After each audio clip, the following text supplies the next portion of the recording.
Je m'appelle Pierre et j'ai décidé de parcourir l'histoire à la recherche de passionnés, d'historiens, de spécialistes et d'archéologues du monde entier pour mieux comprendre ce qui a constitué notre histoire commune. Au travers de reconstitutions, de visites guidées de musées, d'interviews et en utilisant la technologie du XXIe siècle, j'offre aux téléspectateurs un nouveau regard sur l'histoire vivante et notre passé. Vive la garde impériale! Bienvenue dans les capsules de l'histoire. Les capsules de l'histoire se sont rendues dans le Calvados pour revisiter un site emblématique du mur de l'Atlantique, la station radar de Douvres-la-Délivrande. Adrien, agent du site, vous propose un petit tour guidé de ce lieu unique en France. Alors bonjour, je m'appelle Adrien, je fais partie de la station radar 44 de Douvres. Donc on est en Normandie ici sur une station radar authentique allemande. Et puis je vais vous emmener avec moi pour faire la visite du site. Alors pour vous remettre un petit peu dans le contexte historique, pourquoi ce genre de station radar? Parce que à partir de 1941, mars 1941, Adolf Hitler va lancer la loi Mur de l'Atlantique. Donc c'est une directive numéro 41. Et le mur atlantique va se construire du nord de la Norvège jusqu'à la frontière franco-espagnole pendant 3 ans. Jusqu'au 6 juin 1944. Et la station radar ici va naître à partir de 1942 jusqu'à 1943. Elle est vraiment opérationnelle à partir de 1943. Et on va retrouver une bonne centaine de stations radar entre la Norvège et la frontière franco-espagnole. Donc le radar que vous voyez juste derrière moi, c'est un radar assez exceptionnel. Aujourd'hui, officiellement, il en reste 5 dans le monde. Et celui qui est au musée ici en Normandie, à Douvres, c'est le seul visitable en Europe pour l'instant. Il a une particularité assez exceptionnelle, c'est qu'il vient de Monsieur Rocard, donc le professeur Monsieur Yves Rocard, qui était un physicien pendant la Deuxième Guerre mondiale, qui a été résistant et qui a renseigné sur un petit peu les avancées allemandes sur les radars. Et en remerciement à la fin de la guerre, les Anglais vont lui offrir 3 radars Würzburg, riseux comme celui-ci, et il va les disposer en France, et en 1994, il va arriver juste ici. Au niveau de sa portée, on est sur entre 60 et 80 km de portée. C'est un radar de poursuite, il y en a 2 sur le site en tout. Sur les 5 radars, il y a 2 Würzburg griseux comme celui-ci, un qui va être bleu, un qui va être rouge. Dans le code militaire, vous avez le bleu qui est l'ami et rouge qui est l'ennemi. Le bleu va guider la chasse alliée, donc allemande, et le rouge va pourchasser les avions ennemis. Ils vont être en mode pourchasse sur toute la durée de la mission. Et ce radar-là date de 1944. Alors comme vous savez, le 6 juin 1944, il y a le débarquement de Normandie. Ici, on est sur le secteur de Juno Beach, donc secteur canadien, prioritairement. Et leur objectif pour les Canadiens, c'est un objectif prioritaire, c'est la station radar, c'est la prendre absolument parce qu'elle va nuire forcément pour la suite. Et quand ils débarquent à Juno, ça se passe pas forcément très bien, comme vous le savez. On est sur 300-400 morts environ sur les plages, que sur le secteur de Juno. Et ils vont tomber sur un roc avant d'arriver sur la station. Ils vont tomber sur le château de Tailleville, donc qui est à 1,5 km d'ici. Le château de Tailleville est pris. C'est un PC de commandement pour la Wehrmacht, donc ils sont 150 environ sur le site.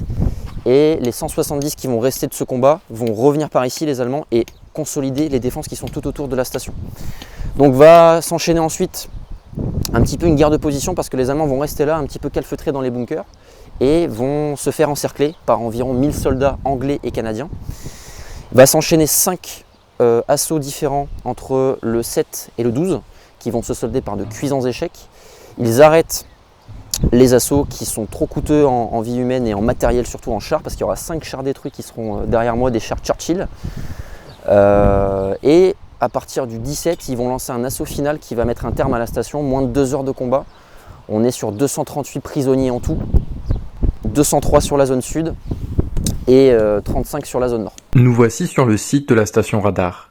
Il s'étend sur une trentaine d'hectares, protégé par un fossé anti-char, des positions de mitrailleuses, des canons anti-aériens, le tout entouré de barbelés et de ceintures de mines. Le site est tenu en juin 1944 par toute une compagnie de la Luftwaffe, la 8e compagnie du 53e Luftnachrichten Regiments, un régiment de transmission. Nous trouvons sur cette station 3 types de radars, le Freya, le Würzburg et le Wassermann. Le Freya, dont le nom est celui d'une déesse de la mythologie scandinave, possède une antenne rectangulaire et fonctionne en basse fréquence. Grâce à sa portée comprise entre 100 et 150 km, le Freya est disposé sur la côte pour détecter les premières vagues aériennes ennemies et nous donne aussi l'altitude à laquelle ils évoluent. Il est notamment utilisé pour l'interception par les chasseurs. D'un poids de 6 tonnes, son installation est fixe. La cabine des opérateurs et des appareils de détection tourne sur sa base. Le Wurzburg possède une antenne parabolique et fonctionne sur une longueur d'onde décimétrique de haute fréquence. Il est plus précis que le Freya pour le repérage, mais de moins bonne qualité concernant l'altitude. Construit à 4500 exemplaires dans ses premières versions et à 1500 exemplaires dans la version RISE, il devient l'outil standard de guidage de la chasse et de conduite de tir antiaérien. Le radar Wasserman possède une antenne de 30 à 60 mètres en position fixe ou rotative. Il a une portée de l'ordre de 300 km et sert à la détection lointaine. Une fois la menace aérienne détectée, le Freya va alors localiser les avions ennemis jusqu'à ce qu'un radar Wurzburg dit « rouge » les poursuive et qu'un autre dit « bleu » assure le guidage de la chasse ou de la défense antiaérienne. Revenons à cette station radar. Juchée sur un plateau de 50 mètres au-dessus du niveau de la mer et distante de 2,5 km de la côte. Elle comprend une trentaine d'ouvrages fortifiés répartis en 2 zones, au nord et au sud. La zone sud, la plus importante du dispositif, est installée le long d'un chemin rural menant à Douvres-la-Délivrande. Dans son dispositif de défense, on trouve 5 pièces anti-chars PAC-39 d'un calibre de 50 mm, ainsi qu'une pièce anti-char de 75 mm. Ces canons, installés dans des encuvements bétonnés, doivent interdire toute pénétration blindée. Pour la défense de proximité, la zone sud est protégée par 2 casemates pour mitrailleuses qui peuvent balayer la route départementale 83. La zone nord est la plus proche de la mer. D'une superficie de 8 hectares, elle accueille un radar de type Wasserman. On retrouve des systèmes défensifs comme pour la zone sud, complétés de 3 pièces de flak. Au début du mois de mai 1944, commencent les bombardements aériens alliés. La station radar est ciblée quotidiennement, mais les dégâts restent minimes. Après le débarquement, la station radar se trouve entre le secteur canadien de Juno Beach et celui anglais de Sword Beach. Les Canadiens passent par la commune de Tailleville et contournent la station en direction de Angarny. Les forces britanniques restent trop éloignées de la station radar et laissent les Canadiens s'en charger dans un premier temps. Les Canadiens du North Shore Regiment sont les premiers à tenter de prendre la station radar, vers 7h du matin, le 7 juin, par le nord du site. L'attaque intervient depuis la commune de Tailleville, mais la défense allemande repousse les Alliés. Un deuxième assaut se déroule en fin de journée. C'est le 5e Black Watch, bataillon d'infanterie de la 51e division écossaise qui attaquera, avec l'appui des chars de la 4e Armored Brigade. Il est 19h, l'assaut est donné. Un escadron blindé progresse en appui de l'infanterie écossaise. Mais pensant devoir nettoyer le bois dans lequel des Allemands se seraient réfugiés, les Britanniques combattent par erreur des soldats canadiens du North Shore Regiment. De leur côté, les Canadiens pensent faire face à une contre-attaque allemande. Des pertes sont dénombrées des 2 côtés. Les blindés alliés sont repoussés par les canons anti-chars allemands. 2 tanks Churchill Havre sont détruits.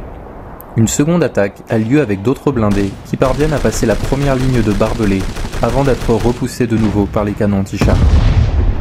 2 Sherman canadiens et 2 chars Churchill britanniques sont détruits. Les Britanniques programment une 3e attaque le 8 juin, puis une 4e le 9 juin, et d'autres les 11 et 12 juin, mais en vain. La station radar est également bombardée par l'artillerie britannique du 127e Field Artillery. Plus rien ne se passera avant le 17 juin. Depuis le jour J jusqu'au 16 juin, les Allemands de la station ont perdu des canons, 5 de leurs camarades sont tués et 12 autres sont blessés. Le 17 juin se prépare l'assaut final. Précédé d'un tir d'artillerie, l'assaut est lancé. Le 26e Assault Squadron attaque avec une troupe par le nord et 3 autres par l'est, depuis la direction de Douvres. Les 2 assauts sont lancés à 5 minutes d'intervalle. 2 attaques de diversion ont lieu aussi au sud et au sud-ouest. Un à un, les ouvrages sont pris. Un dernier message radio est émis depuis la station par les Allemands à 17h34. La défense allemande se rend vers 18h15.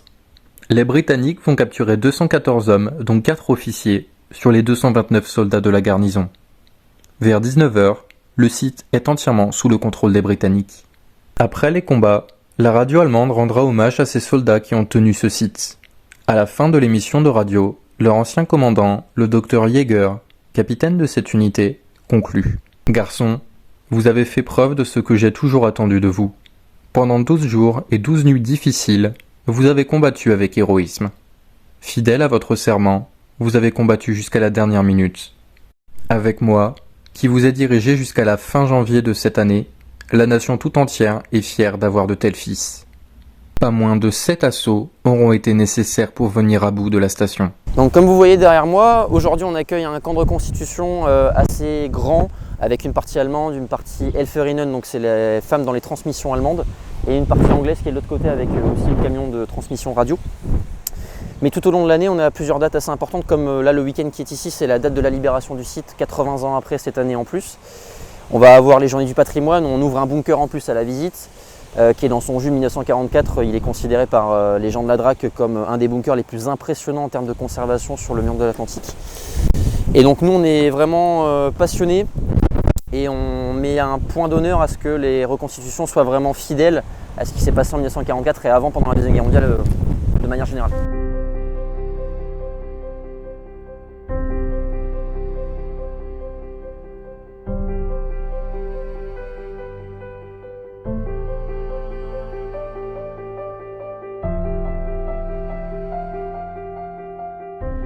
Donc ici on se trouve devant le plus grand bunker enterré du Calvados, 400 mètres carrés sur 2 niveaux. C'est le poste de commandement du site. Il est surnommé Anton comme dans le Regelbau allemand, donc c'est le catalogue Ikea de tous les bunkers qui vont se faire par l'Allemagne. Il y a une quinzaine de pièces en tout à l'intérieur, les quinzaines sont quasiment visitables, quasiment toutes. Ici pour les soldats allemands, ils sont 180 en tout. Les 180, à 3/4, ils sont radaristes, donc techniciens dans le civil. Ils ont un métier dans le civil, ils ne sont pas militaires de carrière. Donc la guerre, ils s'en fichent un petit peu. Ici, ils sont à travailler sur leur radar et des choses comme ça. Et au niveau de la population civile, ici, ça s'est plutôt bien passé. Il n'y a pas eu de méfait entre les Allemands qui étaient ici et la population civile de Douvres, parce que les soldats allemands ne vont pas forcément tous dormir ici, parce que même s'il y a des 622 qui servent dans casernement, la plupart vont quand même dormir chez l'habitant à Douvres, même si vous allez avoir également dans le bosquet qui est derrière des baraquements pour les soldats. On peut parler également aussi qu'il y a eu des femmes sur le site, des Helferinnen, donc c'est des volontaires féminines des transmissions allemandes. Il y en a eu très peu sur le site parce qu'elles sont arrivées ici le 28 mai 1944, soit une semaine et demie avant le débarquement de Normandie, à 3 km de la côte, d'ici en tout cas. Et elles vont être 6 en tout, on connaît le nom de 6, il y en a eu possiblement 9. Et grâce aux femmes de l'association qui sont reconstitutrices, elles ont retrouvé le nom de 6 jeunes femmes sur les 9. Et on va possiblement retrouver le nom des 3 autres qu'on est en train de chercher. Mais pour la suite de la vidéo, je vous embarque avec moi sur le poste de commandement.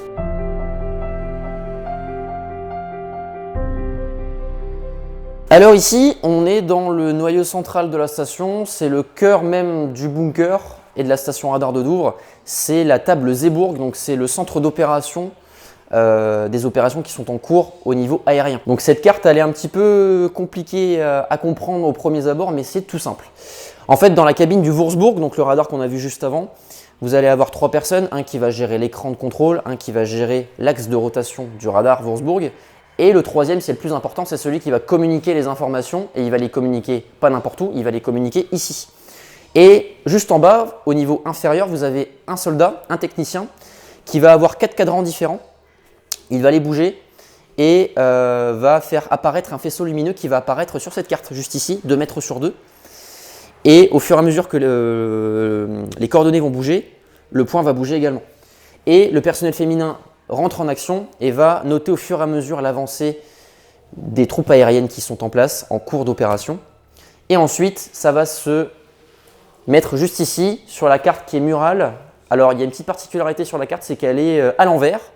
Pour la simple et bonne raison, c'est que dans la pièce à côté, vous avez des Helferinnen, comme ici, la petite dame qui est ici, qui vont voir la carte dans le bon sens, les informations.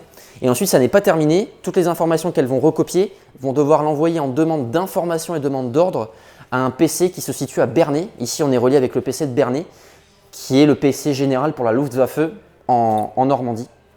Et ensuite, les informations vont revenir ici. Et ensuite, on décide de ce qu'on fait actuellement sur l'opération. Donc l'opération qu'on voit juste ici sur la carte, c'est une opération qu'on a voulu recréer avec l'association et en parler un petit peu parce que c'est une opération qui est devenue malheureusement oubliée de pas mal d'historiens. C'est l'opération Taxable. Donc l'opération Taxable, ça fait partie de l'opération Fortitude, c'est la dernière phase de l'opération Fortitude. L'opération Fortitude, pour le rappeler un petit peu très légèrement, c'est une opération qui va consister à induire en erreur les Allemands, à faire croire que le débarquement va se situer au nord de la Seine, donc dans le nord de la France, au lieu de la Normandie, et les Allemands vont y croire jusqu'au bout. Et cette opération Taxable, c'est totalement un leurre. Donc la station radar de Douvres et la station radar de Cherbourg également vont être totalement leurrées. L'opération consiste en fait à quelques avions. On va demander au 617e Squadron, qui est la meilleure escadre de bombardiers du monde à l'époque, de faire des ronds pendant 2h30. Et ils ne vont pas faire simplement des ronds. Ils vont envoyer des petits parachutes reliés avec un petit Windows. Donc ce sont des bandelettes d'aluminium. Et la bandelette d'aluminium va faire 25 mètres de long, ce qui correspond à l'envergure d'un bombardier également. Et les Allemands vont croire, par rapport au radar qui est ici, qu'il y a une énorme invasion qui va se préparer et qui est en cours au nord du Havre. Et donc les Allemands vont être totalement induits en erreur, ils ne vont pas forcément comprendre. Et on comprend un peu mieux avec ce genre d'opération, avec les opérations de brouillage également, Glimmer et Titanic avec les poupées Rupert, que les Allemands n'ont absolument rien vu venir le matin du 6 juin 1944. Donc ici on est quand même devant une des scènes qu'on a reconstituées cet hiver. C'est une des grosses nouveautés, si c'est pas la grosse nouveauté de la saison. On a reconstitué le central téléphonique dans la pièce même originelle de 1944, avec le personnel féminin qui est en place. Et on s'est basé en fait sur cette photo, qui est assez sympathique, elle date du 17 juin 1944. Et là, la scène qu'on voit en face de nous, on peut la dater du 5 juin parce que le 5 juin, les femmes volontaires, dans la Luftwaffe, on a des consignes assez strictes, c'est que les femmes volontaires sont repliées sur l'arrière de suite et donc elles vont quitter la station dans la nuit du 5 au 6. Donc les 9 vont partir. Et ce qui est pas mal, c'est qu'on a reproduit vraiment la scène quasiment réellement avec, vous voyez, la paire de chaussettes avec les choses qui sont en train de sécher tranquillement. Il y a l'arme également qui est au bout. Et l'histoire de cette photo est sympa parce que le soldat anglais, vous le voyez juste ici, avec son casque MK3. Et on voit cette scène juste ici où le soldat allemand était certainement assis ici, était en train de travailler sur son poste radio juste ici, avec la petite dynamo qu'on retrouve juste ici. Il devait travailler à réparer son téléphone et au moment, avant de se rendre, il a dû massacrer le central téléphonique qui est juste ici, qui est en lambeaux, avec l'appel qui est ici justement. Et l'appel on la retrouve juste ici. Voilà. Donc ici on est dans la chambrée reconstituée par les anciens gestionnaires du site. Et on va retrouver quelques éléments de la vie quotidienne des soldats allemands. Donc on va avoir du basique, on va avoir des cartes de la région. On va avoir l'armoire qui est pleine d'objets du quotidien allemand. On va retrouver des sacs en jute et ça servait à transporter le courrier. On va avoir un petit accordéon juste ici, on va avoir des annuaires allemands, on va avoir un jeu de cartes, on va avoir une assiette de la Luftwaffe et de la nourriture également sur la partie haute. Et sur la partie basse, on va avoir quelque chose de très important pour l'Allemagne, c'est les magazines, un petit peu de propagande. Donc ça, très important pour l'Allemagne à ce moment-là. Et les fameuses bannettes, donc les couchettes, les lits couchettes. Donc ici, il y en avait 3 et 2 là-bas également. Donc c'est une petite chambrée mais qui est assez bien reconstituée. Donc ici, on est dans une petite pièce tampon entre le couloir et la salle d'expo temporaire. On est devant la maquette d'un radar TA10. Donc c'est le radar que vous allez retrouver à l'extérieur du musée. Donc c'est un radar moderne. Alors pourquoi un radar moderne ici? Parce que dans le prolongement de la Deuxième Guerre mondiale, les radars ne se sont pas arrêtés là. On parle également aussi un petit peu des radars modernes et des années 50 jusqu'à aujourd'hui. Et si vous suivez un petit peu les actualités, les images qu'on va voir dans les JT quand une guerre se déclenche, comme la guerre en Russie, en Ukraine, et ben la première image qu'on va voir, c'est l'image d'un radar justement détruit, parce que les radars c'est toujours aussi important pour les armées et les armées de manière générale mettent toujours autant de fonds dans ce genre de technologie.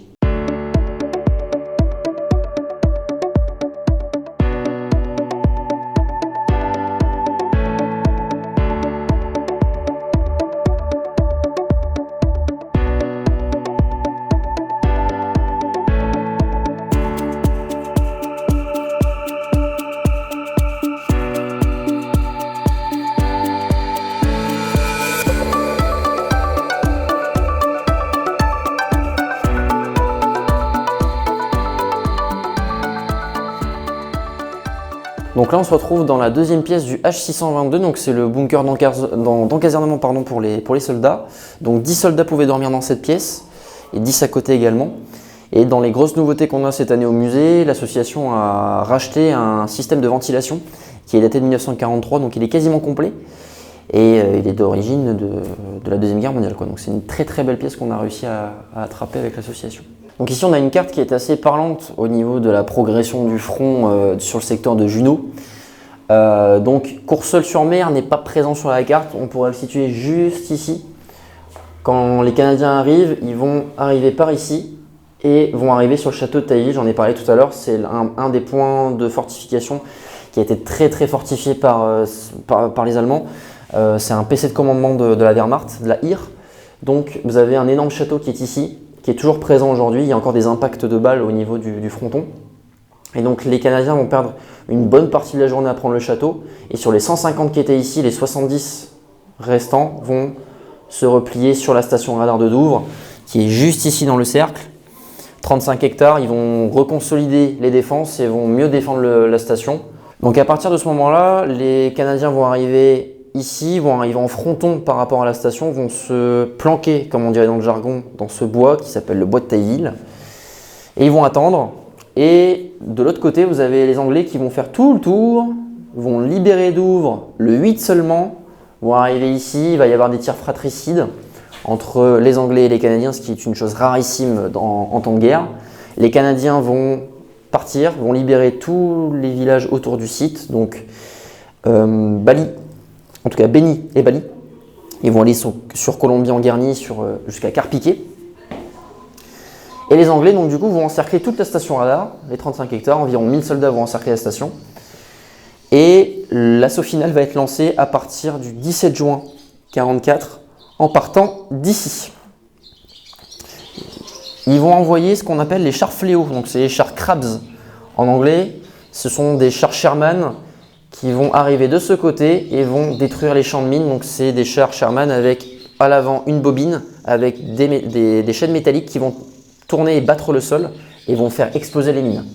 Et quand ils vont arriver ici, ils vont faire des brèches et après les hommes suivent derrière et après c'est un petit peu l'enfer pour les soldats allemands qui ne vont pas résister très très longtemps parce que tous les bunkers sont enterrés, donc ils sont forcément sur la défensive, ils ne peuvent pas répliquer forcément.